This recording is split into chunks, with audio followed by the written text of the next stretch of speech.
The Federal Reserve is the most important financial institution in the world, yet most people only hear about it when markets panic. They know the Fed changes interest rates.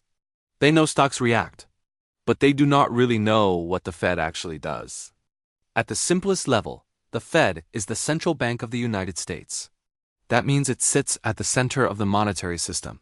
It does not run the government. It does not control the stock market directly. But it influences the cost of money, the flow of credit, and the stability of the financial system. Think of the Fed as the manager of money conditions. It cannot magically create prosperity, but it can make money cheaper or more expensive, credit easier or harder to get, and financial stress calmer or worse. That is why every market watches it so closely. One of the Fed's main jobs is setting the tone for interest rates. When people say the Fed raised rates, what they usually mean is that the Fed raised its policy rate, which affects borrowing costs across the economy. That flows into mortgages, business loans, bonds, and eventually asset prices. The Fed also helps keep the banking system functioning. Banks move money through the economy every day, and when stress builds, the Fed can step in as a backstop. That is why it is sometimes called the lender of last resort. When liquidity disappears, the Fed becomes the institution everyone looks to. It also regulates parts of the banking system and watches for financial instability.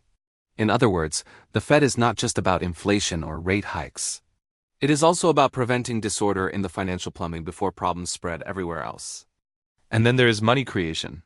This part confuses people. The Fed does not print wealth. But it does influence the amount of liquidity in the system through its balance sheet, asset purchases, and lending tools. When the Fed adds liquidity, markets tend to feel relief. When it removes liquidity, markets tend to feel pressure. So if the Fed affects rates, credit, liquidity, and financial stability, then it indirectly affects almost everything. Stocks, bonds, real estate, crypto, jobs, business expansion, consumer demand. The Fed may not control outcomes perfectly, but it shapes the environment everything else operates in. That is why every word from the Fed matters. Markets are not just reacting to what the Fed did. They are reacting to what they think the Fed will do next. The real game is expectations. Traders are always trying to price tomorrow's Fed today. But this leads to a bigger question. If the Fed has so much influence, what exactly is it trying to achieve? What is the actual mission behind all these rate decisions, speeches, and policy moves? Because the Fed is not just improvising. It is supposed to follow a mandate. That is where the next part of the series begins.